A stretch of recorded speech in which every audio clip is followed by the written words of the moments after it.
to complete the reading and explanation of Unit 9, All is Not Lost.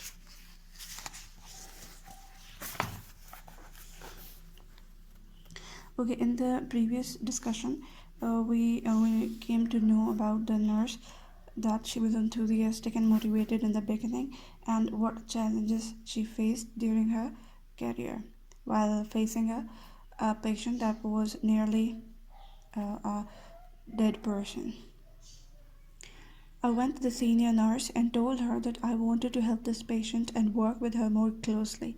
The senior nurse looked at me with utter surprise and remarked that she had orders from the doctor in charge to shift her to the general ward. The doctors thought that she was a hopeless case and the bed must be spared for other patients. I was shocked to hear this. The patient's family also requested me to help them fight the case. Something needed to be done. I could not leave my patient fighting a lost battle on her own. I made up my mind to risk my career and help the patient. I requested the senior doctors to allow me to attend to this young, helpless patient. Somehow, I was able to make the patient stay in the ICU.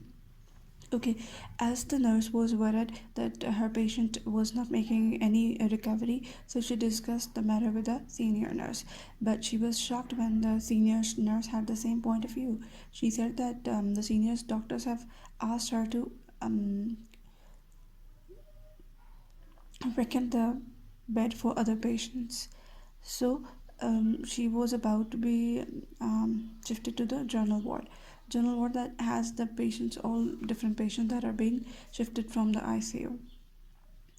Less attention is being paid there. So the nurse was so worried that she didn't want to leave her patient unattended and didn't want to let the patient die at his own. So she tried her best. She talked with the senior doctors, despite of being worried about her career, to allow this patient to be in the ICU. Somehow she managed that. I continued to work on Hira, but she was not making much recovery. I felt as helpless as she was to see her lie on bed in a miserable state. Could I be able to justify my stance before the senior doctors? I did not lose hope. I continued to work with patients and kept doing exercises with her. Gradually, I could see her making a slight recovery. One day, I was thrilled to see her lift her little finger. All was not lost. Okay, what happened that she continued her efforts on Hera. She was trying different techniques with her and she was giving her a great care. Sorry. So she was also thinking that if she would be able to make her recover or not, how would she prove her stance or her decision before senior doctors? Well, when she was still doing her best. One day she found a response, and the patient lifted her finger. Only then she realized that all was not lost. There is still a hope. Now she had a firm hope that her patient would recover. I was sent on a 3-month training course to Karachi. I made all possible attempts to leave my patient in good hands. I returned after 3 months to see my patient's bed taken up by another.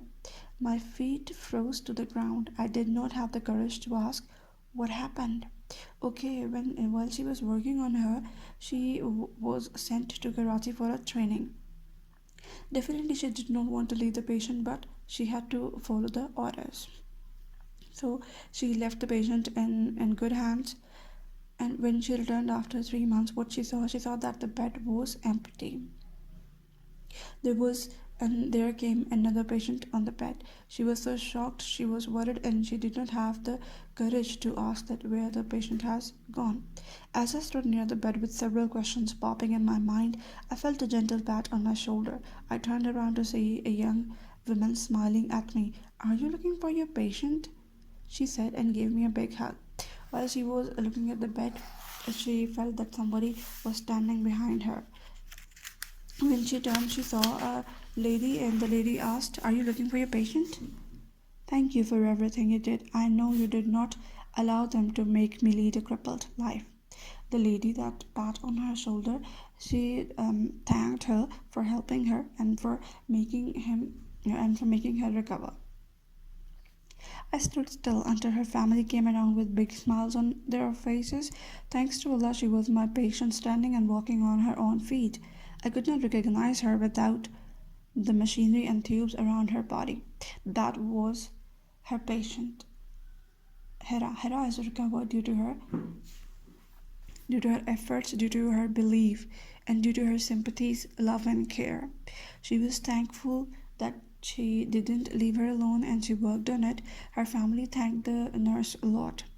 She walked on crutches, which she would leave in a few months. I was so glad that I had done those exercises on her to keep her limbs in motion. I was glad that my efforts bore fruit, but most of all, I was happy that Allah Almighty had helped me win a lost battle. The nurse was also happy that her hard work is being answered. She and her family had entered into a considerable bond of friendship with me. I was humbled by their sense of gratitude towards me. I felt a sense of renewed strength in me. Where there is a will, there is a way. I was proud to be a nurse.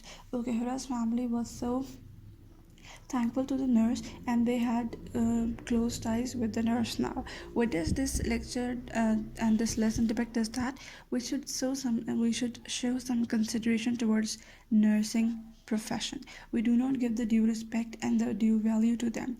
They are equally responsible. Like um, they couldn't do it without doctors. Similarly, doctors couldn't do without nurses. They also need them. Okay, I hope you have understand it, and in our next lecture, in our next video, we will do the exercise. Thank you.